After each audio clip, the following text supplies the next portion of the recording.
Veuillez vous asseoir, s'il vous plaît. Nous prions le Seigneur. Nous voulons te bénir. Nous voulons te rendre toute la gloire. La gloire est à toi seul. La gloire est à toi seul. La gloire est au Saint-Esprit qui nous a assistés, qui nous a fortifiés, qui nous a renouvelés. Nous voulons t'écouter et nous voulons te recommander ce moment. Que les cœurs s'ouvrent, Seigneur. Que les cœurs soient touchés. Éternel des armées, tu es présent et tu vas nous faire du bien. Tu vas nous faire du bien à travers ta parole. Je me recommande à toi. Je prie que chacun de nous soit nourri, équipé et éclairé, armé, et que chacun retourne en étant bien nourri. Merci de bénir ton peuple à travers ta parole. Et tout ce qui n'est pas de toi soit vaincu ce matin. Merci d'arroser chacun de nous. Et toute la gloire te revient. Au nom de Jésus-Christ. Amen. Amen. Amen. Que le Seigneur vous bénisse davantage. Amen. Chez nous, on dit, c'est un cantique que les chrétiens de chez nous aiment beaucoup exécuter. Qu'est-ce que le cantique veut dire? Si tu n'as pas l'Esprit de Dieu, ou bien si tu n'es pas rempli du Saint-Esprit, il ne faut pas jouer avec le monde. Donc je dis le monde, nous tous nous sommes dans ce monde, mais nous ne sommes pas du monde. Voilà. Il ne faut pas jouer avec les gens du monde. C'est-à-dire ceux qui sont toujours conduits par le diable. Il ne faut pas jouer avec eux. Oui. Si tu n'es pas rempli du Saint-Esprit, même si tu es chrétien, il faut rester tranquille d'abord. Et après, tu pourras dire à quelqu'un, Jésus sauve. Parce que si tu joues, tes deux yeux verront Nebuchadnezzar. C'est une expression. Ça veut dire simplement que ce serait difficile pour toi. Très difficile. Si tu n'as pas l'Esprit de Dieu, il ne faut pas jouer.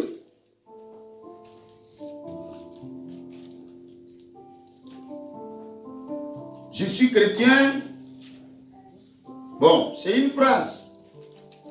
C'est comme, je ne sais pas si c'est le diacre qui le disait ou c'est le pasteur. Le chrétien peut parler sans parler. Le chrétien peut prêcher sans parler. Vrai ou faux?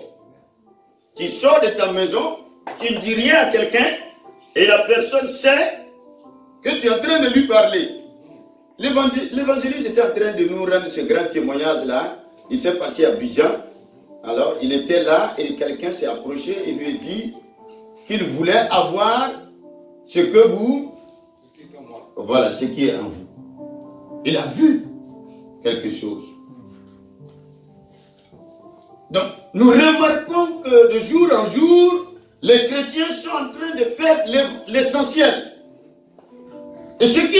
difficile, ce qui n'est pas bon, c'est qu'on ne se rend même pas compte, on ne se gêne pas, ça ne nous dérange pas, on est content, on chante, on saute.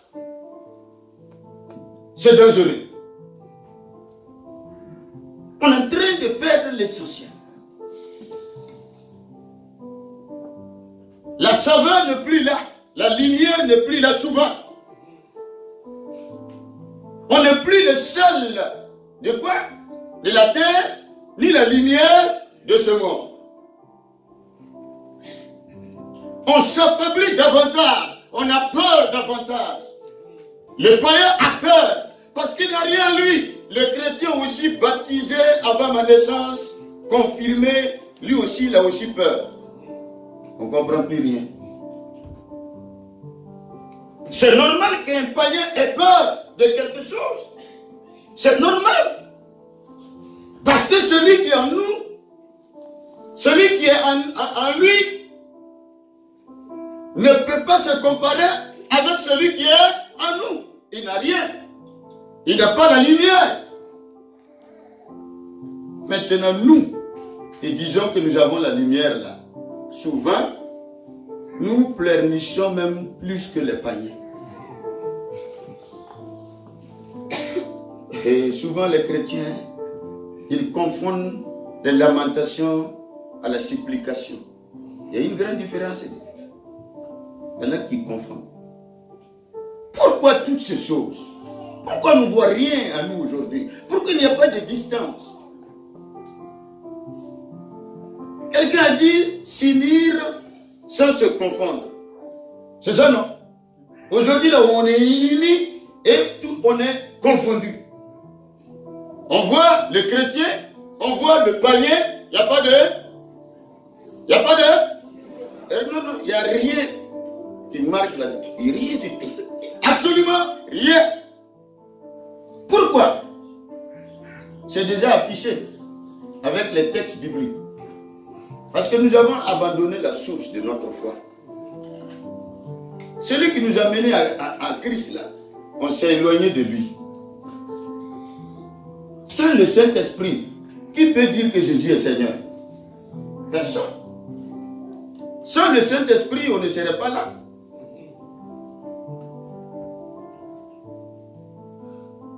Non. Personne ne peut s'approcher de Dieu s'il n'a été touché par le Saint-Esprit.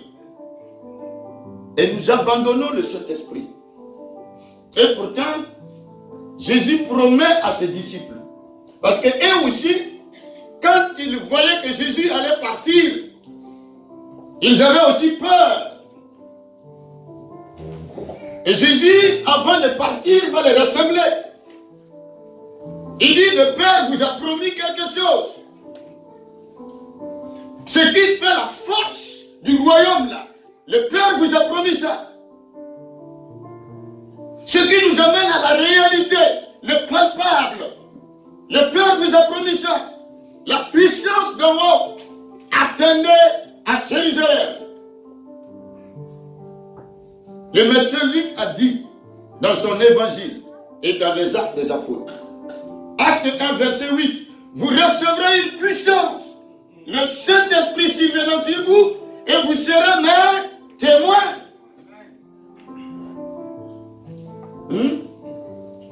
Souvent on chante. Auparavant j'étais lié par Satan. Je suis délivré, gloire au Seigneur. Je suis délivré, gloire au Seigneur. Si vous ne comprenez pas, vous ne savez pas chanter, écoutez quand même. Auparavant, j'étais lié par Satan. Et Satan lui-même dit, en âme et conscience, tu sais, auparavant, et même aujourd'hui là même, là, tu es en train d'exécuter l'ascension. Mais regarde ce que ton propre cœur dit. Ce que ta bouche dit, ce n'est pas ce que ton cœur dit. Ton cœur dit, auparavant, tu étais lié par Satan, même aujourd'hui, même pendant que tu exécutes l'ascension là, tu es toujours lié par Satan. Non, ça ne doit pas être comme ça. Ce que je dis là, ça doit être comme ça dans mon cœur, dans ma vie, dans mon être intérieur.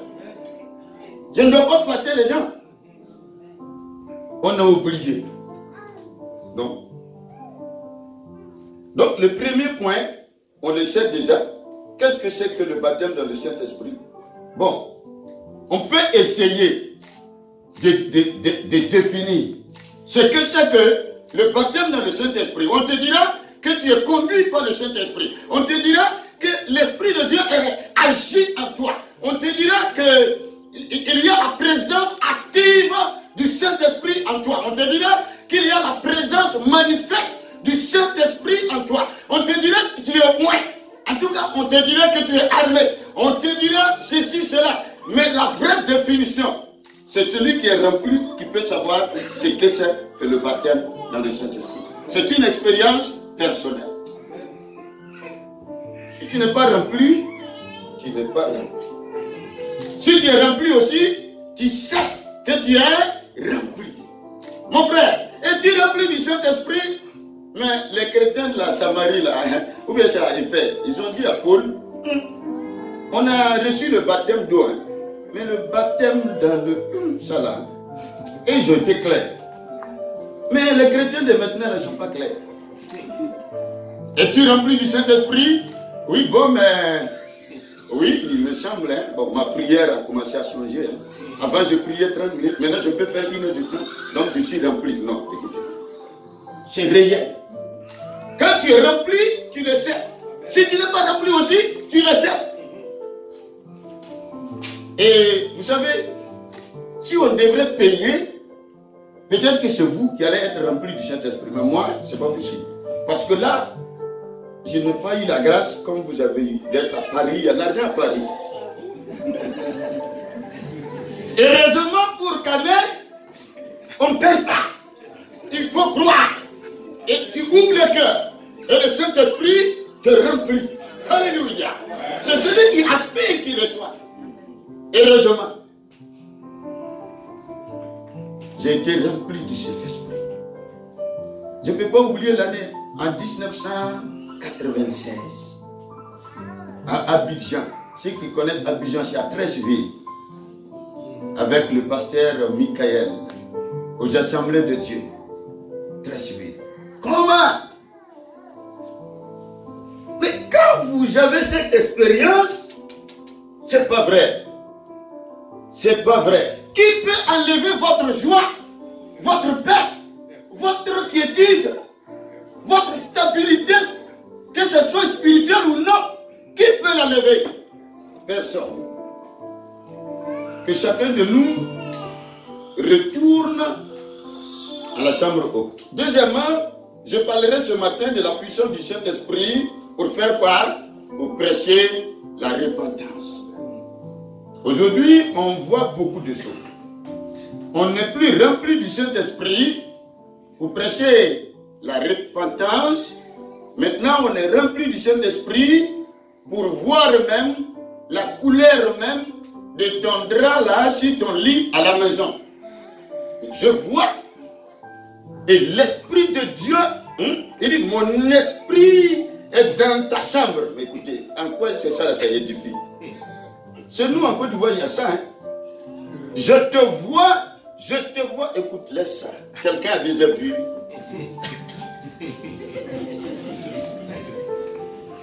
Donc, on n'est plus rempli du Saint-Esprit pour prêcher la repentance. On presse ce qui peut animer la salle. Tout ça là, on a besoin de ça. C'est vrai. Là où moi-même je suis arrêté, là, j'ai besoin de l'argent. Je veux être un grand millionnaire. Mais le million là ne peut pas m'amener à tenir, à rester chrétien. Mais si je me répands et que j'ai le Saint-Esprit en moi, je peux tenir.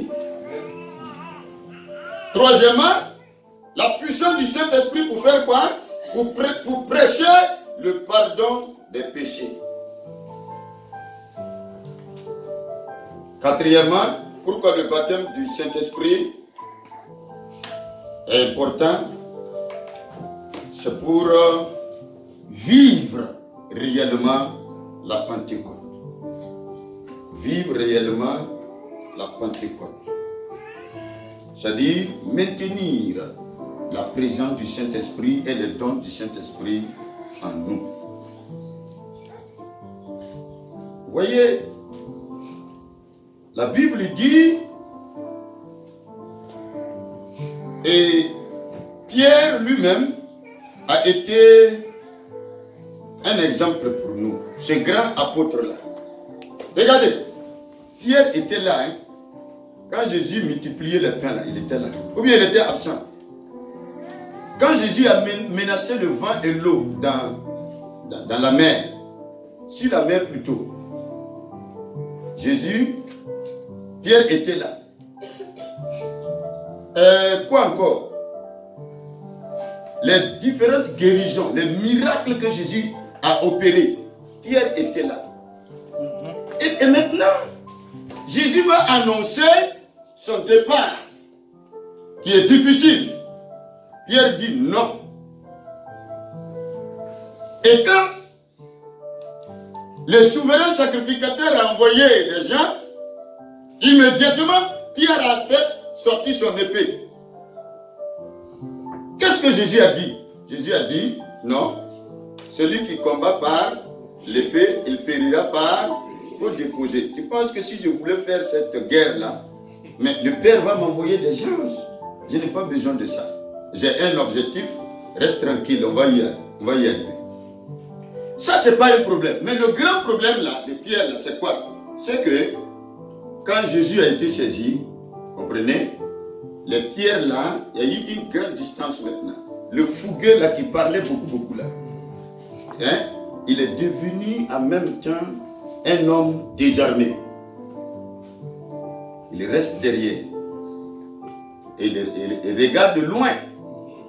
Donc, il y a une femme qui a dit non, sûrement, toi, tu dois être l'un des disciples de Jésus. Et Pierre dit non, à sa frôle. Vous voyez? Ça, c'est un mot que les autres utilisent pour voilà, dire que c'est un sacrilège. Pierre dit, mais moi je ne connais pas. Jésus, il est comment? Il vient d'où? Je ne connais pas le Seigneur. Et souvent, nous les chrétiens, souvent on vient au temple, mais il y a longtemps, on a rejeté le Seigneur. À cause de quelque chose. Pierre dit, je ne connais pas. Et ce n'est pas une seule fois, hein. 3 fois, il a renié le Seigneur. 3 fois. Ce qui nous amène à dire que sans le Saint-Esprit, nous ne pouvons pas rester chrétiens. N'en parlons même pas de servir et de parler de Christ. Ce n'est pas possible. C'est le même Pierre, dans Acte 2, qui a pris la parole devant ses frères. Des milliers de personnes, le même Pierre. Qu'est-ce qui s'est passé? Lisons Acte 2 à partir du verset 1. Qu'est-ce qui s'est passé? Acte 1, qui peut m'aider rapidement? Le même Pierre, le peureux, quelque chose s'est passé. Le même Pierre. Acte 2, qui peut m'aider? Oui, lisez rapidement. Le jour de la Pentecôte, ils étaient tous ensemble dans le même lieu. Dans le même lieu. Tout à coup, il vint du ciel un bruit comme celui d'un vent impétueux, et il remplit toute la maison où ils étaient assis. C'est ça. Des langues semblables à des langues de feu leur apparurent, séparées les unes des autres, et se posèrent sur chacun d'eux. Et ils furent tous remplis du Saint-Esprit, et se mirent à parler en d'autres langues selon que l'Esprit leur donnait de s'exprimer. Or, il y avait... Oui, ça va. Très bien, merci. Très bien. Ils furent tous remplis du Saint-Esprit. Et ils se mirent à parler en d'autres langues, selon que l'Esprit leur donnait de s'exprimer. Qu'est-ce que le feu a fait? Le feu a consumé les imperfections des apôtres et les autres chrétiens. C'est le rôle du feu. Quand le feu est là, ta faiblesse est consumée. Comment il consume ta faiblesse? Je ne sais pas. Mais je sais quand même que la faiblesse là est dominée par une force surnaturelle les manquements,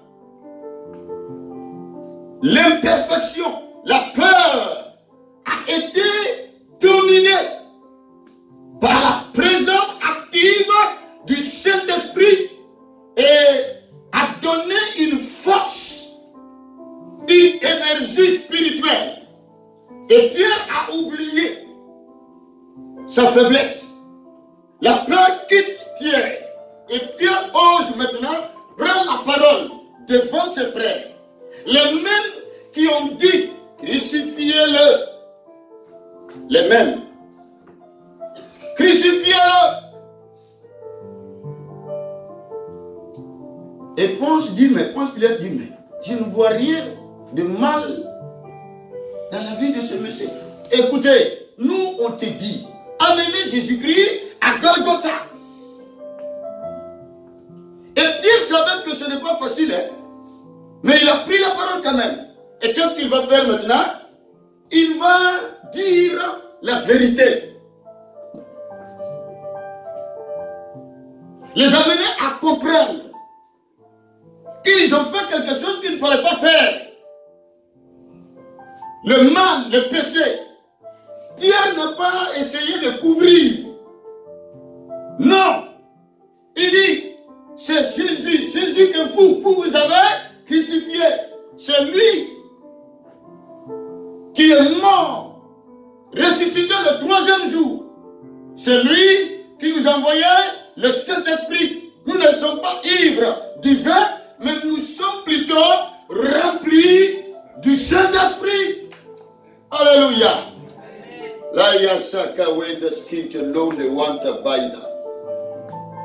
Nous sommes remplis du Saint-Esprit. Et il continue. Quand il a fini de prêcher, l'Esprit de Dieu a déjà touché les cœurs, a visité les cœurs, a transformé les cœurs. Il a donné une intelligence spirituelle. Le pouvoir de devenir enfant de Dieu. Ils ont su qu'ils vivaient dans le mal et dominés par le mal, ils pratiquaient le mal et il y a une conséquence très très grave. La mort spirituelle, la mort éternelle, l'enfer. Et ils disent, frère, qu'allons-nous faire?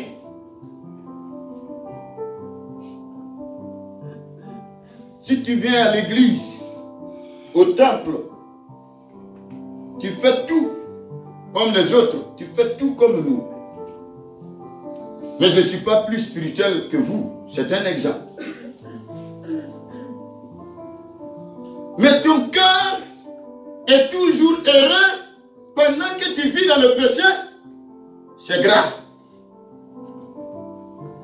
C'est grave. Ça s'appelle la mort spirituelle. Et tu es dans une position très très dangereuse. Elle est très très dangereuse. Parce qu'il n'y a rien qui protège ton âme, qui protège ton corps, qui protège ton esprit. Je le disais le premier dimanche.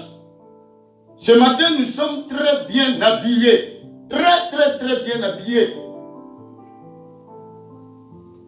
Vous voyez, je suis bien habillé, bien cravaté là. C'est bien. Mais il y a autre chose qui est plus bien que ça.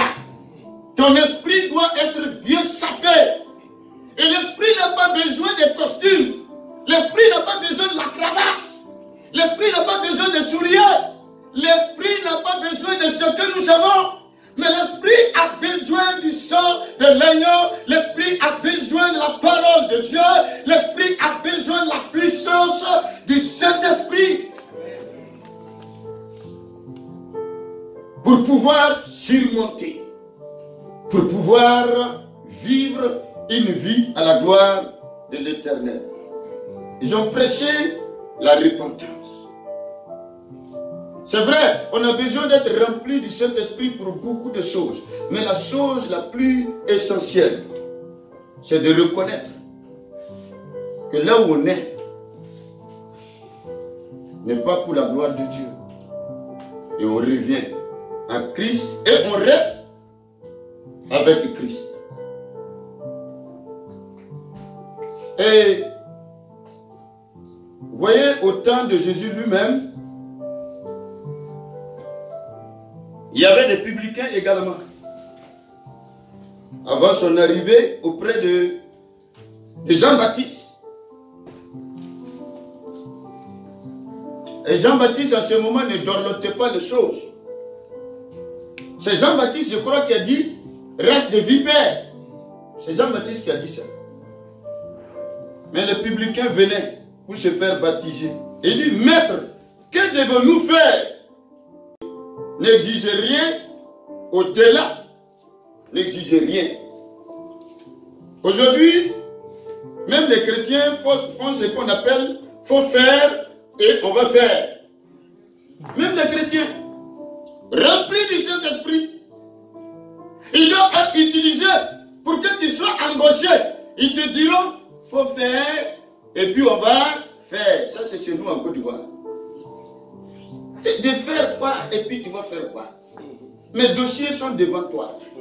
Tous les diplômes qu'il faut là, ça y est là. Même l'expérience, j'ai fait le stage de l'autre côté, ça y est là. Mais qu'est-ce que je dois faire encore? Je peux être embauché. Mais lui, il te dira, il faut que tu fasses quoi? Fasse quelque chose. Ça, c'est pas bon. Et tout ça, on est chrétien. Hein? On vient à l'église. Et on prend la Sainte Seine. On est sauvés. Hein? On ira tous au ciel, au paradis. C'est pas vrai, hein? C'est pas vrai, hein? C'est pas vrai, hein? Mais au paradis, on ne peut pas aller comme ça. Il faut la conversion. Aujourd'hui, ce n'est pas sûr qu'on voit la vraie conversion. On est converti, mais il y a quelqu'un qui me disait, je suis chrétien, mais je ne suis pas pratiquant. Vous voyez? Non, en tout cas, je suis chrétien, mais je ne suis pas pratiquant. Qu'est-ce que ça veut dire? Qu'est-ce que tu me dis là? Qu'est-ce que tu me dis? Je suis chrétien, mais je ne suis pas pratiquant. C'est possible d'être chrétien et ne pas pratiquer? Est-ce que c'est possible? Non. Non. Le jour que Paul est devenu chrétien, tout le monde a su que Paul est devenu chrétien. C'est pourquoi il a dit, ce n'est plus moi qui vis. Il fallait qu'il le dise aux gens. Ce n'est plus moi qui vis, mais c'est Christ qui vit en moi. Le même Paul dit, celui qui est en Christ est une nouvelle créature. Les anciennes choses sont passées, voici toutes choses sont devenues nouvelles. Mais aujourd'hui, là, les anciennes choses, les nouvelles choses, c'est la même chose. Et on est chrétien. On s'en va au paradis. Et maintenant, je ne veux pas que les gens meurent, mais les veillées funèbres là, quand tu prêches, ça passe. Parce que le corps est là. Le corps est là. Paradis, c'est la demeure de Dieu. Paradis, c'est la demeure de Dieu. Et on regarde le corps. Qui veut être à la place de celui qui est couché là? Qui? Personne, même le pasteur. Moi, je ne suis pas prêt. Je dois encore prêcher la bonne nouvelle. Je ne suis pas prêt à partir tout de suite. Pourquoi je donne l'exemple? Parce que les gens s'amusent. Notre vie ne nous appartient pas. Et tous, nous sommes au marché. Quel marché? Donnez le nom que vous voulez. Mais nous sommes tous au marché. Un jour, on va rentrer chez nous. Mais ça dépendra de ta destination finale. C'est où? Ta destination finale. Après le marché, là, tu vas aller où? Il y a deux, ces deux là, on ne peut pas éviter ça. Hein? Destination. Oui, oui. Il y a pour la droite et puis pour la gauche. Ces deux-là. Tu vas choisir un. Mais choisir un là. C'est pas après ta mort, hein, où ira mon esprit. Si c'est le corps, il n'y a pas de souci.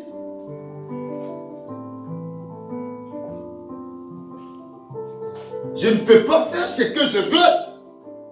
Et le jour où la cloche va sonner, moi aussi je vais entendre. Parce que la Bible dit, quand Christ va revenir, il ne va pas revenir comme le Messie souffrant. Non, hein? Jésus ne va pas revenir et puis on va le frapper, on va cracher sur lui, on va l'insulter, on va le crucifier encore. C'est terminé. Oh non, c'est terminé, le diable, c'est fini là. Les démons, c'est fini là. Il y a des choses que Dieu vous a permis de faire. Mais maintenant, c'est fini. Jésus ne reviendra pas comme le Messie souffrant. Il reviendra en tant que Messie maintenant conquérant. Dans sa gloire, dans sa puissance, dans son règne. Il sera dans les airs. Et toi et moi, et si tu es vraiment chrétien, si je suis vraiment chrétien, si tu es vraiment chrétienne, si nous sommes réellement des hommes nés de nouveau, des élus de l'éternel, des rachetés de l'éternel, des fidèles de l'éternel, un peuple acquis, la Bible dit, en un clin d'œil, en un clin d'œil, en un clin d'œil, en un clin d'œil. Alléluia, alléluia, alléluia, alléluia, alléluia, alléluia. Le chrétien, le vrai chrétien qui est le mari va s'envoler. Mais la femme qui est païenne va rester. La femme qui est chrétienne sera enlevée. Mais le mari qui est païen sera couché. L'enfant qui est chrétien sera enlevé. Mais le père qui est païen sera couché. Le cousin, il n'y a pas fait de couche dedans. Couche, c'est terminé pour le cousin. On ne se connaît plus. On ne se connaît plus. Mon grand frère, je ne te connais plus. Petit frère, je ne te connais pas. Enfant, bébé, terminé. Chérie, je t'aime, terminé. Je m'en vais chez moi, car mon propriétaire est arrivé. Il s'appelle Jésus-Christ de Nazareth. Il est venu en gloire, en puissance, en autorité.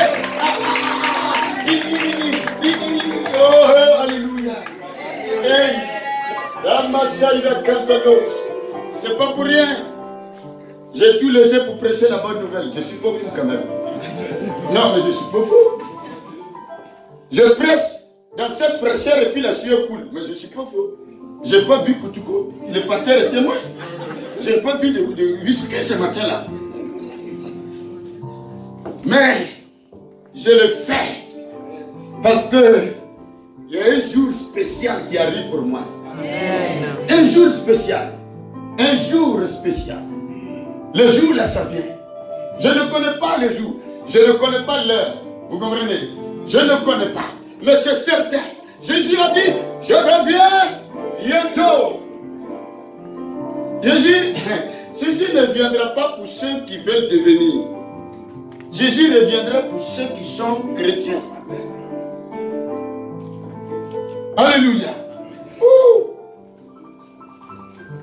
C'est pourquoi Jésus a promis le Saint-Esprit et il a envoyé le Saint-Esprit.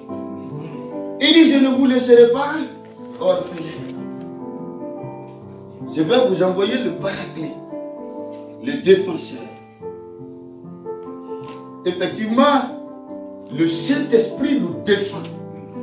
Non seulement il nous maintient dans le royaume, dans la bergerie, dans l'enclos, dans la prison de Dieu, mais si un démon s'amuse, ses deux yeux verront Nebuchadnezzar.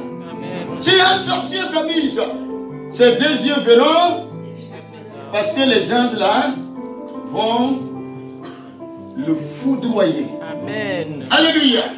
Chers frères et sœurs, soyons rassurés. Quand on est dans l'enclos et qu'on a la présence du Saint-Esprit, ne craignons rien. Jésus dit, petits enfants, à travers la bouche de l'apôtre Jean, petits enfants, ne craignez rien.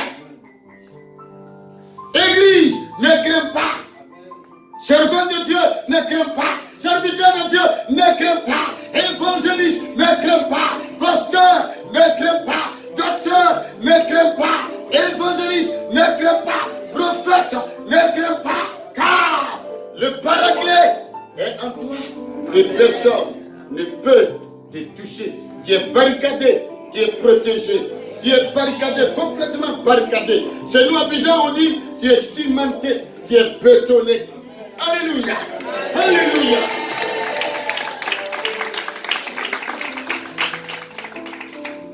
Oh, c'est ça, le Saint-Esprit. C'est pas pour rien Jésus a dit, attendez, attendez. Ne vous pressez pas. Attendez. C'est important.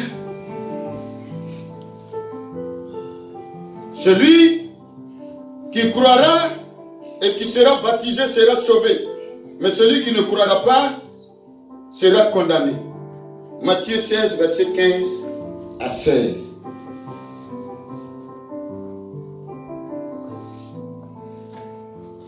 Repentez-vous, car le royaume des cieux est proche. Matthieu 4, verset 17. Repentez-vous.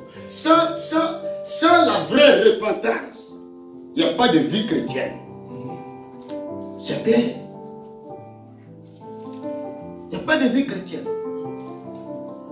Si on n'abandonne pas, si on ne fait pas voile face, il y a des chrétiens qui n'ont jamais fait voile face. Ils sont tout droits. Christ est venu, ils sont restés tout droits. Non! Quand tu marches comme ça dans le péché, dans le péché, dans le péché, dans le péché, dans le péché, le Saint des Saints, dans sa grâce, vient auprès de toi et te tend la main. Si tu attrapes sa main, de tes orteils, juste de tes doigts jusqu'aux orteils, il va avoir une transformation. Ça commence comme ça. Ça prend tout ton corps. Ça prend toute ton âme. Ça prend ton esprit. Tu es complètement transformé. La sainteté ne peut pas frapper à ta porte et la pourriture est toujours là. C'est pas possible. Non, c'est que c'est pas le Seigneur qui a été conçu. Non, c'est pas lui. C'est pas la deuxième personne de la Trinité. Il a fait son travail à la croix, il est parti. Mais il a envoyé la troisième personne de la Trinité, le Saint-Esprit. Quand lui il est là, toi-même, tu dois être effacé. Si tu n'es pas effacé, c'est qu'il y a problème. Il n'y a jamais eu de bonne face. Et aujourd'hui, vous comprenez, nous avons pris la place du Saint-Esprit. C'est ça qui n'est pas bien. On a pris la place du Saint-Esprit. On a pris. C'est-à-dire qu'il fait tout pour se faire grand. Je veux, le Saint-Esprit est là. Elle va, l'Esprit de Dieu. Non, il faut laisser ça là. Ce n'est pas nous, mais c'est le Saint-Esprit en nous. Amen. Et souvent nous croyons que c'est nous. Jésus a dit à ses apôtres, sans moi, vous n'êtes rien. Et il n'y a rien. On vient comme ça à l'église. On retourne comme ça à la maison.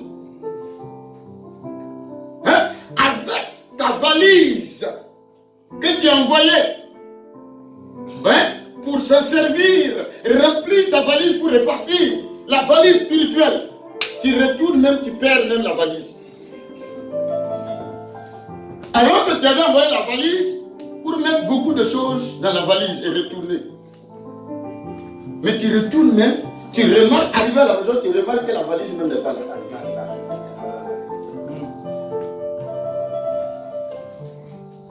Tout est. C'est pas le Saint-Esprit. Le Saint-Esprit, qu'est-ce qu'il fait? Il maintient les brebis dans la bergerie. Amen, amen. C'est le rôle du Saint-Esprit. veut quitter un berger en Israël, il remarque bien ses brebis. C'est pourquoi il avait le bâton et la houlette. Il les utilise pour compter les brebis, pour examiner les brebis. Et souvent, l'enclos là, la porte là est un peu. Les brebis les rentrent une à une. Il examine. C'est quelle brebis qui a pu bien se nourrir là? C'est quelle brebis qui est malade? C'est le rôle du Saint-Esprit. Quel chrétien qui est malade? Malade spirituellement, malade physiquement. Le Saint-Esprit utilise celui qui est programmé pour la parole ou pour la prière pour toucher le cœur de cette brebis-là, malade. Et la brebis retourne guérie. La brebis retourne heureuse. La brebis retourne paisiblement à la maison. C'est pourquoi David pouvait dire: l'Éternel est mon berger. Mon berger, je ne manquerai de rien. L'Éternel est mon berger. Je vous ai dit que je ne chante pas bien. Mais c'est que si, écoutez. Mon berger, je ne manquerai de rien. Oui, le Saint-Esprit, il joue ce rôle-là. Il connaît nos manquements. Il connaît nos besoins. Il connaît nos aspirations. Il a un avenir meilleur pour chacun de nous. Il est bon. Amen. Le Saint-Esprit est bon. Il est appelé l'esprit de vérité, l'esprit de bonté, l'esprit de guérison, l'esprit de délivrance, l'esprit qui vivifie, l'esprit qui fortifie, l'esprit. Hey! Alléluia! Alléluia! Alléluia! Alléluia! Alléluia! Alléluia! Alléluia! Alléluia! C'est le temps du Saint-Esprit. Dieu le Père a fait son travail. Dieu le Fils a fait son travail. Il allait jusqu'à la croix. Il a accepté que son sang coule. Le sang innocent a coulé pour que toi et moi, nous soyons rachetés. Maintenant, c'est le temps de l'Esprit Saint. Le Saint-Esprit nous a menés de la présence glorieuse du Père et du Fils. Et je suis dit, quand il viendra, il convaincra à ce qui concerne le monde, le péché et le jugement. Quand il viendra. Amen. Quand il viendra. Et à la fin, il dit, il glorifiera mon nom. Le Saint-Esprit glorifie le nom de Jésus. Il glorifie le nom du Père. Il glorifie le nom du Fils. Alléluia. Et puis il se glorifie. Amen. C'est la règle des choses. C'est le respect d'un Dieu, hein, dans la Trinité. Sinon, le Père n'est pas plus grand que le Fils n'est pas plus grand que le Saint-Esprit. Ils sont un. Ils ont la même essence. Mais tellement ils se respectent. Le Père, avant de créer, il dit: créons l'homme à notre image. Il n'a pas dit: je vais créer l'homme à mon image. Aujourd'hui, la femme commande. Le monsieur dit: c'est moi l'homme. Les enfants, ça on ne parle même pas. Surtout ici, en France, les enfants même sont plus... On de... Hey, Seigneur. Seigneur Jésus, viens. Nous autres, là, on nous a frappés. On te frappe, tu vas au champ. Et puis on te frappe, tu vas à l'école. À votre temps, là, on ne touche pas.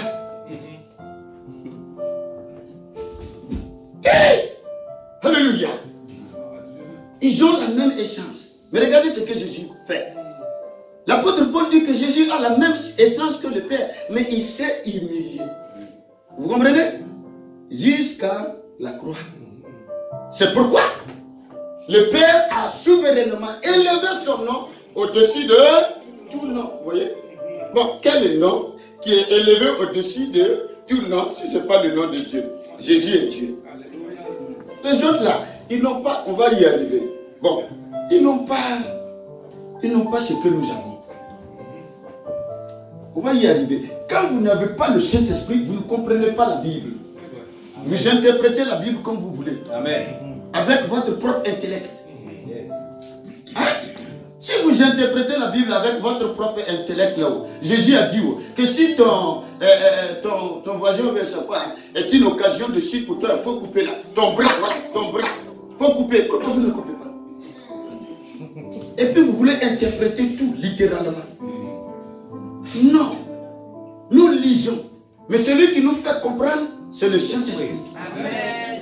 Il y en a, ils ont lu que l'Éternel dit à Moïse, oh bon, Moïse, ce lieu-là, c'est un lieu saint, donc il faut enlever tes chaussures. Donc depuis lors là, il y en a qui prient sans chaussures.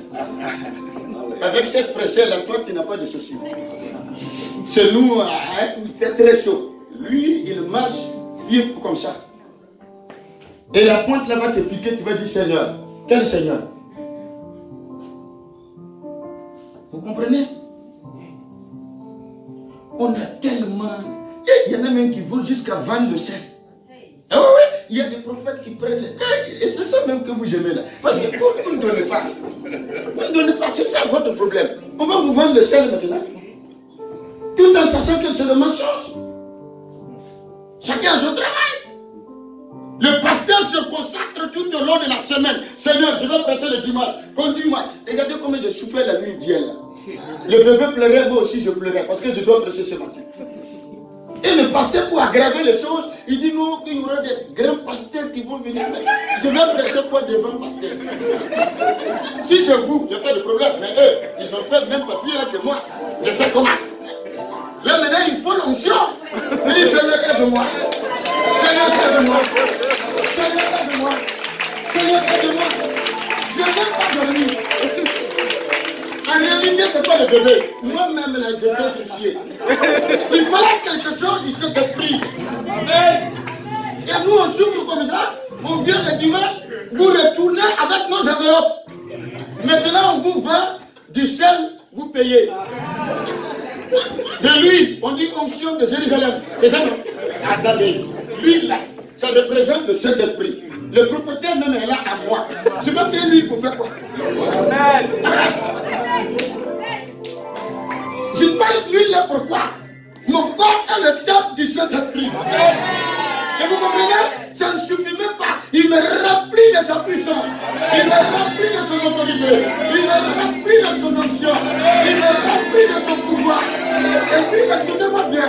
Il m'a même dit, je voyais Satan tomber comme un éclair. Voici, je vous ai donné le pouvoir de marcher sur le serpent, de marcher sur le scorpion, de marcher sur le serpent, de marcher sur le scorpion, de marcher, et je marcherai, je marcherai, je marcherai, je marcherai, je marcherai avec l'onction de Dieu, je marcherai avec la gloire de Dieu, je marcherai avec l'assistance de Dieu, je marcherai avec la paix de Dieu, je marcherai avec la joie, la joie, la joie, la joie, la joie, je marcherai, je vivrai, je ne mourrai point, je ne mourrai point, je vivrai, je raconterai les oracles de l'Éternel, les merveilles de l'Éternel, la puissance de l'Éternel, la guérison, le Seigneur, la bataille de ce qui tu parles de l'autre. Maïda Sata Bayanda. Dis, je vivrai. Je ne mourrai point. Je vivrai. Je raconterai les œuvres de l'Éternel, les merveilles de l'Éternel, les miracles de l'Éternel. Je vivrai dans la paix, dans la joie, dans le bonheur. David dit, le bonheur et sa grâce m'accompagnera tous les jours de ma vie. Le diable dit, c'est la parole de Dieu, c'est pas sa parole. Mais c'est pas ma parole. C'est la Bible. Le bonheur et sa grâce m'accompagnent. Et puis, regardez ce que David, vous comprenez qu'il est important d'avoir la puissance du Saint-Esprit. Parce que si vous n'avez pas la puissance du Saint-Esprit, vous ne pouvez pas parler comme David. David il dit, même quand je marche dans la vallée de l'homme de la mort, je ne crains aucun mal. La vallée de l'homme de la mort. Ça signifie quoi? Toutes les difficultés là que vous pouvez connaître. Que 1000 tombent où ça? À ta droite ou à ta gauche. Et que 10 000 tombent là où tu veux. Je ne serai jamais. Amen. Qui condamnera les élus de l'Éternel? Il n'y a plus de condamnation pour ceux qui sont en Jésus-Christ. Et toi, tu es toujours condamné. Un démon te condamne. Il y a des gens qui sont condamnés par des démons. Donc, c'est comme si le sang de Jésus a coulé pour rien. Hein? Donc, Jésus peut te transformer. Il peut te sauver, tu es devenu chrétien, mais il ne peut pas chasser le démon à toi. Ça dépend. Peut-être que c'est toi-même qui n'amène pas le Seigneur à chasser le démon là. Il laisse le démon te fatiguer un peu. Peut-être pour que tu restes dans sa maison. Il y a des gens comme ça, s'il n'y a pas de feu, ils ne viennent pas au temple. Quand ils vont dormir, voir, il y a un lion qui les poursuit dans la nuit. Voir quelqu'un avec une épée qui veut les égorger, c'est là qu'il appelle le pasteur. Quand tout va bien, il n'appelle pas le pasteur. Quand on augmente son salaire là, il a une promotion professionnelle là, il ne rend pas témoignage. Parce que le pasteur va lui demander quelque chose. Mais quand il est menacé, il appelle le pasteur. Ça c'est la faiblesse. C'est l'immaturité. Tu n'as pas de racines spirituelles. La Bible dit, réjouissez-vous toujours dans le Seigneur. Je vous le répète, réjouissez-vous toujours dans le Seigneur. Moi, je dois me réjouir dans ce que tu as. C'est ça. Si tu es là, balance comme ça la main. Amen. Amen. Il y a quelqu'un qui somnole là. Il est loin. Ramenez-le ici, là, s'il vous plaît. Ramenez-le. Quand vous laissez votre voisin dormir, là, tu vas finir par dormir. Là. Alléluia. Nous avons la capacité pour comprendre la parole de Dieu. 1 Corinthiens 2, verset 14. On va lire ça. La capacité de comprendre. Qui peut lire ça? 1 Corinthiens 2, verset 14. Lisez. Ça dure comme ça. Vous ne lisez pas la Bible, hein? 1 Corinthiens. Mais l'homme. Oui. Mais l'homme animal ne reçoit pas les choses de l'Esprit de Dieu. Voilà. Car elles sont une folie pour lui. Une folie pour lui. Et il ne peut les connaître. Il peut les connaître. Parce que c'est spirituellement qu'on en juge. C'est spirituellement qu'on en juge. Amen. Amen. Veuillez vous asseoir. Merci beaucoup, évangéliste. C'est pas parce que tu as bac plus 5 que tu dois comprendre la Bible plus que moi. C'est pas vrai. Bac plus 5 là, c'est pour autre chose. C'est pas ici là. C'est bien pour ici, hein, parce que quand même c'est en français, tu vas bien comprendre. Il n'y a pas de problème. Mais pour mieux comprendre là, être éclairé là, il faut le Saint-Esprit. Quand tu n'as pas le Saint-Esprit, tu es à l'église, mais tu es inutile. Amen. Refuse d'être inutile dans la maison de Dieu. C'est pas pour rien le sang de l'agneau a coulé. Et tu viens au temple, tu es inutile. Frère, aie pitié de toi-même. Personne ne doit être inutile dans la maison de Dieu. Tout le monde doit servir. Que tu sois jeune ou pas, tu peux servir. C'est le Saint-Esprit qui nous amène à comprendre la Bible. Les autres ne comprennent pas. C'est pourquoi ils ont toujours des appelés, on ne comprend pas. Je ne critique personne, mais la Bible n'a pas besoin de ça. Si nous comprenons bien, l'enseigne, c'est pourquoi. Ça symbolise des choses. C'était l'homme des choses dans l'Ancien Testament. Maintenant, le propriétaire lui-même, il est venu. Celui dont l'Éternel parlait en utilisant les images, il est là. Donc, la lumière de ces ampoules-là ne suffit même plus. Hein. Il faut maintenant une bougie. Soyons logiques quand même. Soyons logiques. Je suis allé prier pour un maman qui est couché à l'hôpital. J'ai vu une grosse croix à côté. J'ai vu des bougies à côté. J'ai aussi vu une grosse Bible à côté. J'ai vu une grosse bouteille d'huile à côté. mais elle était toujours malade. Des analyses, on ne finit pas. Hospitalisée depuis longtemps. Écoutez, je suis parti sans lui, sans sel, sans bougie, sans s'appeler. Au nom de Jésus, lève-toi, va à la maison. La femme a été guérie. Amen. Parce que il y a lui le même à moi. Amen. Il y a la lumière à moi. Amen. Mais si nous n'avons pas de Saint-Esprit, on va trimballer tout ça. Oui. Amen. Non. Je n'ai pas besoin de me mystifier pour vous prêcher. J'ai besoin de connaître la pensée de Dieu. Je dois être éclairé. C'est-à-dire, je lis la Bible comme ça. Dieu a tant aimé le monde qu'il a donné son Fils unique afin que quiconque croit ne périsse point, mais qu'il ait la vie éternelle. Donc, je dois être éclairé. Qui est éternel? C'est ça. Qui est éternel? Dieu. Dieu a tant aimé. Qui est Dieu? La vie même à comprendre. Et il va me dire que le Dieu, ce n'est pas le Dieu, la montagne que tu as adorée là. Ce n'est pas lui. Vous comprenez? C'est le Saint-Esprit qui m'éclaire ça.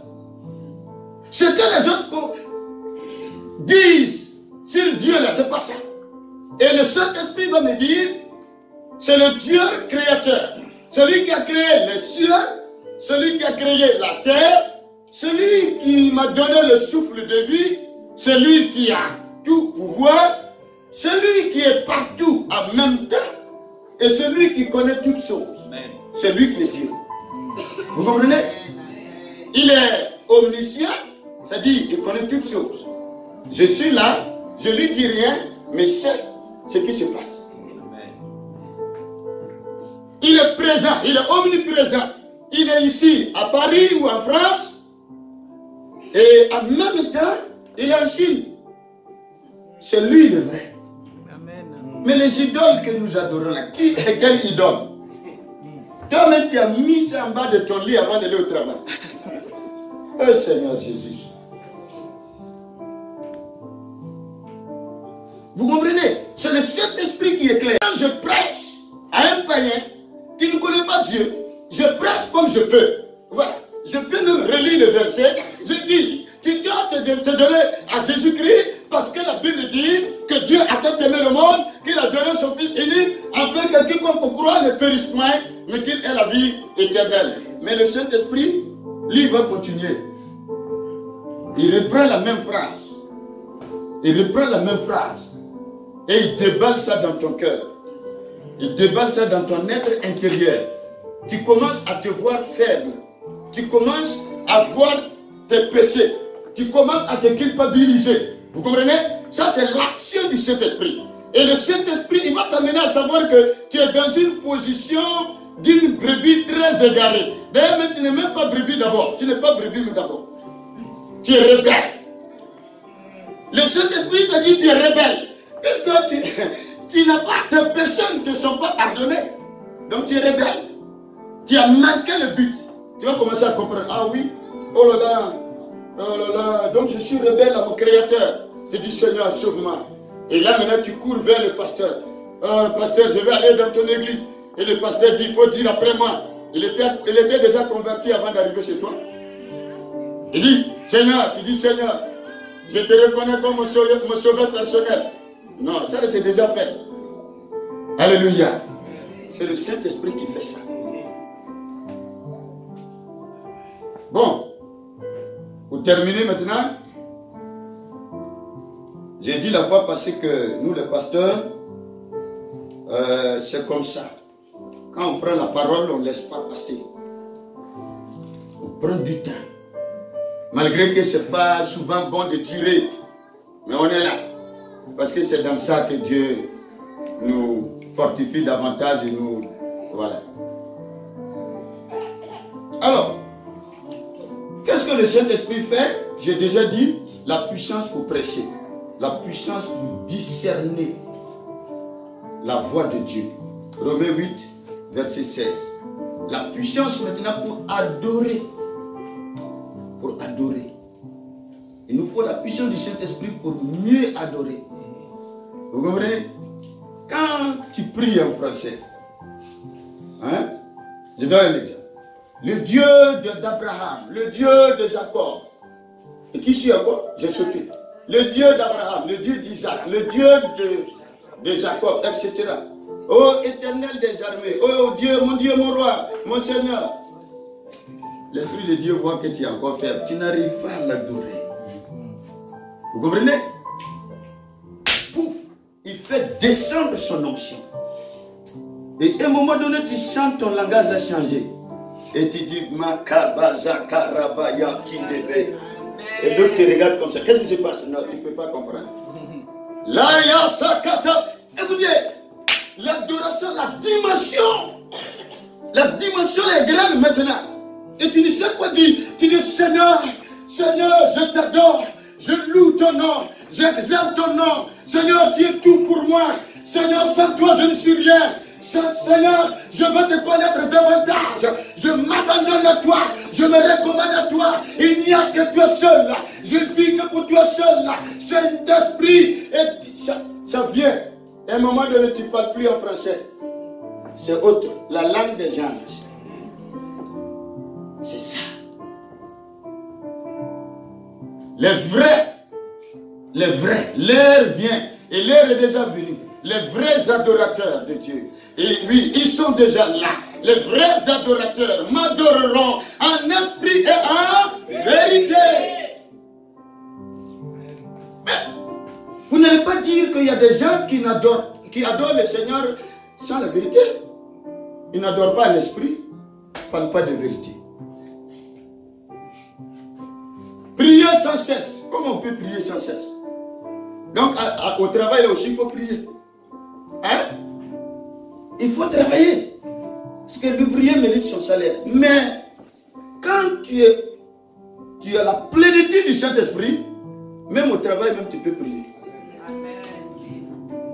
Tu peux prier. Dans ton cœur, tu pries. Ça fortifie. La Bible dit, celui qui parle la langue se fortifie lui-même. Vous savez, quand un sorcier te lance une flèche, tu ne sais pas. Mais le Saint-Esprit a vu, il descend en toi. Tu parles la langue, tu as condamné, tu as repoussé la flèche sans se rendre compte. Mais le sorcier voit. C'est comme ça que ça se passe spirituellement. Tu parles la langue. Tu peux l'adorer comme tu peux faire un combat. Ou bien comme tu peux faire un retour à la voyeur. Alléluia. Et il vous est avantageux que je m'en aille. Ah. Oh, alléluia. La Bible dit, n'éteignez pas l'esprit. 1 Timothée 5, verset 19. On ne doit pas éteindre. Ça doit être là. 24 heures sur 24.